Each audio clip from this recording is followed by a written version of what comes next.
Histórias assombradas. Vamos então ao relato de hoje. Vamos lá. Se chama O Bosque das Almas Aflitas. É um moço que nos conta. Vamos lá. Olá, Ana, sua linda. Tudo bem com você? Tudo jóia? Obrigada. Espero que sim. Sou um inscrito, membro e fã incondicional do canal. Já enviei vários relatos e tive o prazer de vê-los sendo narrados brilhantemente por você. Obrigada. O sobrenatural sempre esteve presente em minha vida e na vida dos meus familiares. Somando isso ao fato de eu ser espírita e trabalhar em hospital, você já imagina o acervo de histórias que eu tenho para contar, né? Pois aqui vai mais uma. Espero que gostem. E nomes trocados sempre. Obrigada. Meu nome é Fulano, tenho 31 anos, sou espírita, kardecista, mas tenho estudado sobre a Umbanda e confesso que tenho me identificado muito. Sei lá, quanto mais eu percebo os preconceitos e medos idiotas que eu tenho da Umbanda, mais vontade eu tenho de fazer parte. Uma pena não haver nenhum terreiro na minha cidade. Mesmo assim, eu procuro cultuar os orixás, em especial Oxum, minha mãe. Bom, esse relato começa no ano de 1996, quando eu tinha 6 anos de idade. Eu finalmente estava entrando no prézinho, algo que sempre ansiei. Pois sendo o filho caçula, ao ver meus irmãos mais velhos indo para a escola, eu me despertava a vontade de ir também. Era um marco na minha vida, né? Os primeiros passos para a alfabetização e também os primeiros passos que eu daria sozinho, uma vez que sempre fui um menino introspectivo que passava o dia em casa assistindo TV sem embarcar em grandes aventuras como meu irmão. Nos primeiros dias, meu irmão ficou encarregado de me levar para a escola, mas isso não duraria muito tempo. Uma vez que, sendo um espírito livre, ele também desejava que eu fosse. Ou talvez só estivesse com preguiça de me levar para a escola mesmo. Fato é que, em pouco tempo, eu já estava indo sozinho para a escola, que era relativamente longe da minha casa. Praticamente do outro lado da cidade. Você ia pro prézinho sozinho assim? Mas era uma cidade pequena, do interior de Minas. Acontece que havia uma forma de diminuir o trajeto até a escola, cortando o caminho por dentro de um bosque. Já conhecemos essa história, menina. Cortando o caminho por dentro de um bosque que ficava nos arredores da cidade. E passando por ele, evitava-se um trajeto mais longo, passando pelo centro da cidade. Minha avó já dizia, quem procura atalho, procura trabalho. Bom, deixa eu ver aqui. Mas, por motivos óbvios, tanto meu irmão quanto os meus pais sempre me advertiram para evitar aquele caminho. Na verdade, eu era proibido de passar por ali. Mas com o tempo eu fiz novos amigos e muitos deles passavam pelo bosque, tanto na ida quanto na volta da escola. E em pouco tempo eu fazia o mesmo, na companhia deles. Afinal, estando acompanhado, eu não via perigo nenhum de passar por ali. Fora que a sombra produzida pelas árvores tornava o trajeto bem mais agradável. Era comum escutar uns sons um tanto peculiares que ecoavam pelo bosque. Eram como sons de chibatadas. Muitos diziam que naquele bosque, há muitos anos atrás, ficava o esconderijo de escravos fugitivos, mas que um dia, ao serem descobertos, foram castigados ali mesmo, onde inclusive morreram. Daí a origem dos sons de chibatadas que ecoavam pelo bosque, uma espécie de impressão que ficara gravada naquele local devido à energia gerada por tamanho sofrimento e revolta. Mas, para ser sincero, eu não acreditava nisso. Para mim, aquilo não passava dos galhos das árvores batendo uns nos outros, muito embora, na maioria das vezes, eles estivessem totalmente estáticos. Mas nenhum de nós estava afim de encarar explicações que entrassem no campo do sobrenatural, e assim seguíamos ignorando tudo aquilo. Mas um dia, ao adentrarmos o bosque, sentimos que algo estava diferente. Era como se ele estivesse mais escuro, mais frio. Um vento gélido nos fazia tremer, não só de frio, mas também de medo. Pois ao passar pelas grandes árvores, produzia um som de lamúria, que lembrava muito a sonoplastia clichê de fantasmas, tipo... sabe? Aquela coisa assim, acredito. Seguíamos tensos pela trilha do bosque, até que escutamos um rosnado atrás de nós, e ao olharmos para trás, nos deparamos com um enorme cão que avançava sobre a nossa direção ali, feroz e ameaçador. Corremos o mais rápido que conseguíamos, mas o cão já estava prestes a nos alcançar. Foi quando eu gritei: "Vamos nos separar!" O grupo de mais ou menos 6 garotos se dividiu, saindo da trilha, metade para a esquerda e metade para a direita, sendo que os que foram para a esquerda tiveram que subir um barranco e os que foram para a direita tiveram que descer. O cão, então, passou direto, ignorando ambos os grupos.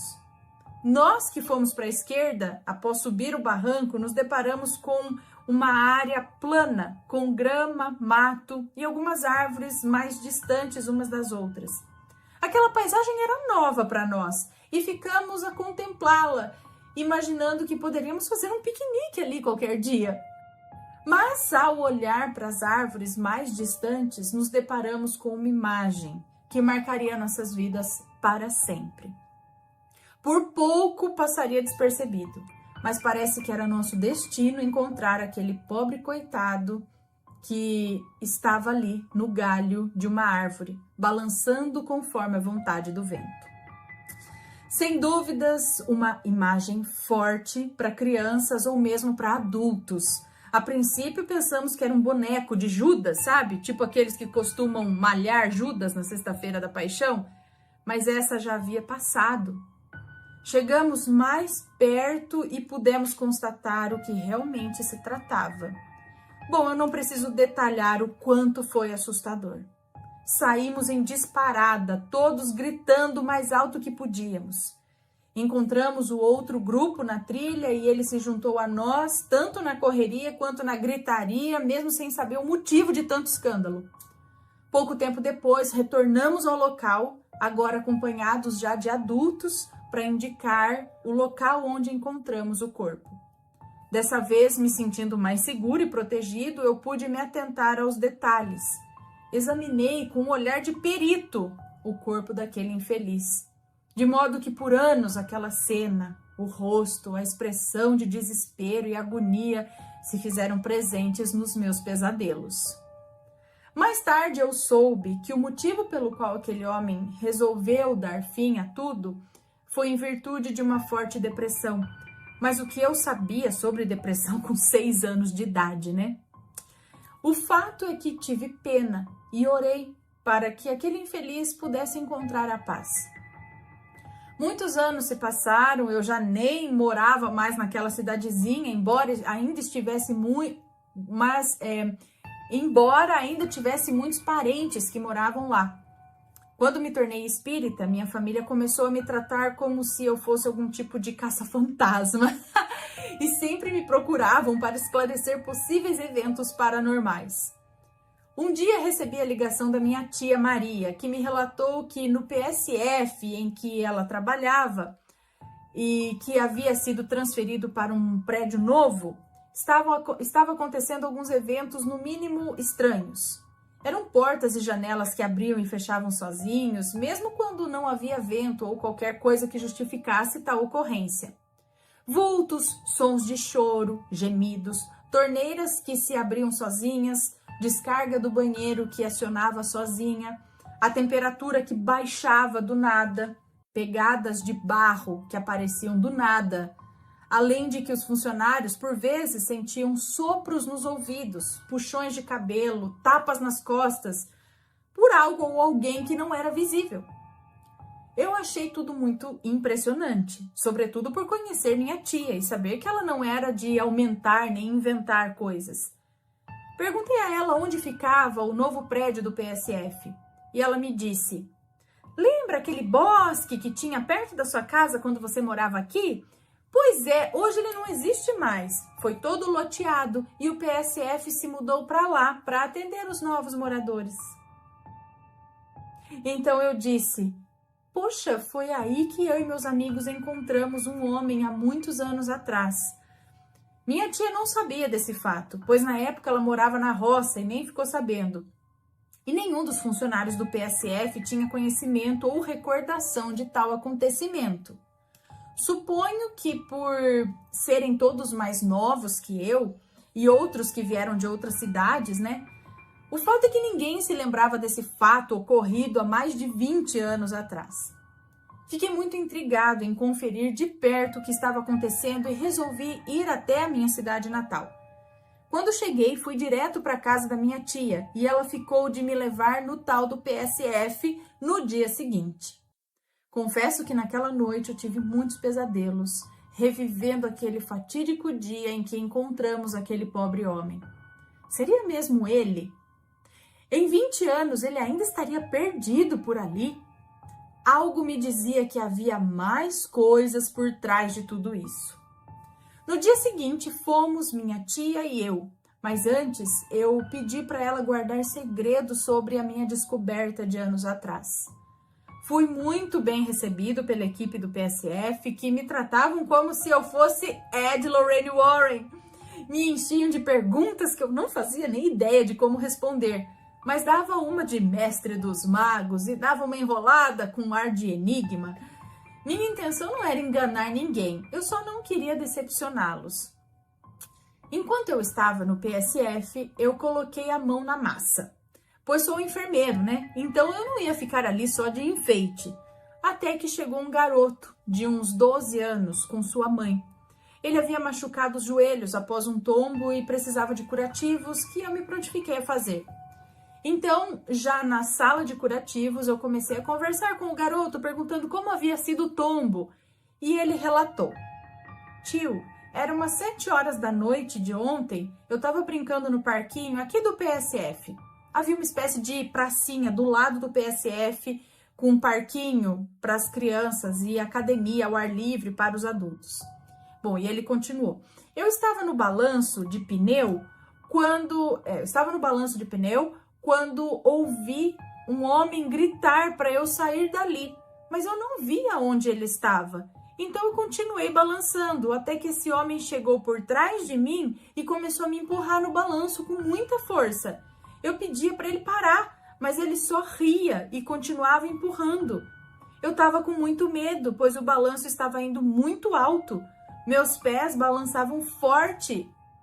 Meus pés quase tocavam os galhos da árvore. Aí eu vi um homem de pé nos galhos e ele disse para eu pular do balanço enquanto ele voltasse para baixo. Senão eu ia acabar caindo de muito alto, pois o maluco que me balançava forte não ia parar. Então eu aproveitei quando o balanço voltou para baixo e pulei, mas eu acabei ralando o joelho. Eu perguntei se o maluco não tentou fazer mais nada com ele, mas o garoto disse que após pular do balanço, o maluco saiu correndo. Nem deu para ver quem era. Só deu para ver que era um homem preto com roupas surradas e sujas. Aí eu perguntei sobre o outro homem que estava em cima da árvore e que mandou ele pular. Mas ele disse que saiu correndo sem olhar para trás porque o homem da árvore parecia um zumbi do Resident Evil. A mãe do garoto, vendo a minha cara de espanto, me olhou e disse: olha, eu sei que é difícil de acreditar, mas o meu filho não mente. Várias pessoas já viram esse homem preto correndo pelas ruas e um outro que aparece gemendo, andando como um morto-vivo, todo roxo e com a língua para fora, babando muito e com uma corda no pescoço. Eu acho que foi ele que ajudou o meu filho. Olha, foi impossível não ligar a descrição da aparição com o homem que nós encontramos aquele dia, lá no passado, pois ela descreveu exatamente como aquele corpo estava. Me fiz de desentendido e perguntei: mas já houve alguma coisa desse tipo? Alguém tirou a vida por aqui? E ela respondeu que não, que o bairro era novo e ela foi uma das primeiras moradoras. Por isso conhecia todo mundo e nunca ficou sabendo de nada desse tipo. Ficou claro que ela ignorava o que havia acontecido ali anos atrás, quando aquele bairro era um bosque. Bom, passado um tempo, estávamos tomando café da tarde quando perguntei sobre a árvore do balanço para o pessoal do PSF. Pois era estranho uma árvore tão grande e antiga num bairro com apenas 2 anos. Então eles me disseram que quando foram lotear o bosque que havia ali antes, né? Tentaram preservar as árvores que dava para manter sem derrubar, sabe? Uma vez que produziam muita sombra e embelezavam o bairro, e a árvore do balanço era uma das sortudas que acabou se salvando. Eu comecei a fazer cálculos em minha mente, estilo meme da Nazaré, sabe? Então eu remontei em minha mente o bosque sobreposto ao bairro. E então descobri que o PSF ficava bem no lugar onde aquele homem havia tirado a vida.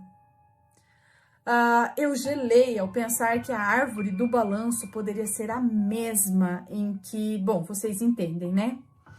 Seria bizarro ao extremo saber que havia um balanço com corda na mesma árvore em que crianças brincavam ali no mesmo lugar onde tamanha tragédia havia acontecido. Mas não tinha como saber, né? Se aquela era a mesma árvore. Eu não lembrava como ela era, e mesmo que lembrasse, depois de 20 anos ela estaria bem diferente, estaria maior. Foi então que lembrei que no dia do ocorrido, logo após tirarem o homem lá da árvore, um dos policiais entalhou uma cruz com seu canivete na árvore. Ele nos explicou que aquilo era para o lugar não ficar assombrado, pois se dependesse da mulher do homem falecido, ela nunca colocaria uma cruz no local. Então saí correndo para procurar a cruz na árvore. O pessoal do PSF, sem entender nada, veio atrás de mim, que rodeava a árvore feito um doido, e começaram a me perguntar por que de tudo aquilo. Foi quando eu resolvi contar toda a história para eles. Eles ficaram perplexos e se puseram a procurar a cruz entalhada na árvore também, mas sem sucesso. Eu fiquei frustrado e a equipe aliviada. Era fim de tarde e hora de voltar para casa da minha tia, Após o jantar, fiquei matutando sobre aquilo tudo. Era óbvio que o espírito do homem estava preso ali, mas como ajudá-lo? Eu orei e pedi auxílio aos meus mentores, meus guias, e finalmente eu dormi. Naquela noite, sonhei que estava no bosque junto aos meus mentores, e eles me diziam que era preciso consagrar a árvore para que o espírito pudesse se libertar, pois ele estava preso a ela, tal como um cachorro na coleira. Vez ou outra conseguia sair e andar pelas ruas, mas logo a corda o puxava de volta para aquela árvore. Então eu disse que não tinha como consagrar a árvore, pois não era a mesma. Aquela árvore provavelmente tinha sido derrubada. Então o meu mentor me disse: há muitos anos, quando você era uma criança pequena, você encontrou o corpo desse pobre infeliz. De todos que estavam ali, você foi o único que cresceu sem se esquecer daquele pobre homem. Mas você não foi o único que cresceu. Foi então que eu acordei. Cara, como assim o sonho acabou? Eu precisava de mais detalhes, mais orientações. Bom, mas fazer o quê, né? Pensei em voltar a dormir para ver se o sonho continuava, mas não continuou. No outro dia de manhã, minha tia perguntou se eu queria voltar ao PSF, mas eu estava desanimado, até envergonhado por não ter ajudado em nada. Então eu disse que eu não ia, pois estava com dor de cabeça, e ela seguiu para o trabalho. Fiquei a manhã toda pensando nas falas do meu mentor, mas eu não cheguei a nenhuma conclusão. Cansado, eu resolvi procurar algo para assistir na TV e relaxar um pouco. Encontrei Chaves para assistir no YouTube, e nada melhor do que Chaves para relaxar e dar boas risadas, mesmo sabendo de cor todas as falas de cada episódio de tanto assistir. Eu sei como é. Eu estava lá de boa quando a Chiquinha começou a cantar uma música que dizia: Vamos ao trabalho que ele enobrece, o mundo gira e a planta cresce. Essa música foi como um estalo na minha cabeça e me fez lembrar do que o mentor havia me dito no sonho. Você não foi o único que cresceu. E a música, o mundo gira e a planta cresce. Ou seja, eu procurei a cruz no tronco da árvore na altura em que o policial entalhou há mais de 20 anos. Mas em 20 anos a árvore cresceu e com isso a cruz entalhada provavelmente se elevou. Não seria possível encontrá-la onde eu procurava. Se fosse a mesma árvore, a cruz estaria mais para cima. Corri para o PSF e perguntei se eles tinham uma escada. Eles não tinham, mas eu peguei ali algumas cadeiras e no improviso eu subi nelas para ganhar mais altura para procurar a cruz. E em menos de 5 minutos eu a encontrei. Pronto, o bizarro foi constatado. Era de fato a mesma árvore e também o mesmo galho. Procuramos o policial que havia entalhado a cruz naquele dia. Eu o conhecia, pois era vizinho da minha avó. Ele reconheceu a cruz e disse que, estranhamente, ele tinha se esquecido completamente daquela ocorrência e ficava se perguntando como ele poderia ter esquecido daquilo. Tratamos de chamar um padre para fazer uma missa ali, sob a sombra da árvore, e abençoá-la, o que foi feito. E eu também fiz uma fogueira embaixo dessa árvore e enquanto o fogo queimava, eu jogava folhas de sálvia para fazer uma defumação de toda a árvore que recebia a fumaça que subia daquela fogueira. Por último, em um ato simbólico, eu cortei a corda do balanço com um atame consagrado e disse: todas as cordas que te prendiam aqui estão cortadas. Você está livre para seguir um caminho de luz. Você já sofreu muito. Chegou a hora de receber o perdão e o acolhimento de Jesus, dos orixás e de todos os trabalhadores da luz. Foi um momento muito comovente, sabe? Fomos às lágrimas, emocionados, ainda mais ao saber que o filho de José, o homem que morreu ali, estava presente nessa cerimônia. Ele nem chegou a conhecer o pai, pois sua mãe estava grávida dele quando tudo aconteceu. O policial o levou para a cerimônia, pois conhecia ele e sua mãe. A mulher de José não quis participar da cerimônia. Fiquei sabendo que ela era uma maledite.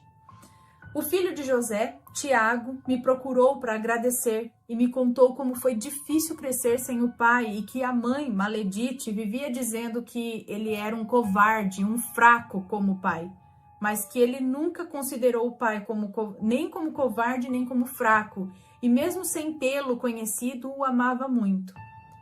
Eu percebi que aquele jovem trazia tristeza em seu olhar, que era bem melancólico. Eu fiquei com pena e tentei explicar um pouco sobre a vida espiritual e sobre a possibilidade de um dia eles se encontrarem no nosso verdadeiro lar, o mundo espiritual. Bom, parecia o fim de tudo. Durante o tempo em que estive ali, nada mais de estranho aconteceu e eu pude voltar para minha cidade atual. Até que um dia, enquanto estava numa sessão mediúnica, no centro em que frequento, um amigo recebeu o meu mentor, que disse que em breve eu teria que voltar à minha cidade natal, pois havia mais espíritos aprisionados naquele lugar. Almas antigas que sofreram grande injustiça naquele local séculos atrás e que agora buscavam vingança.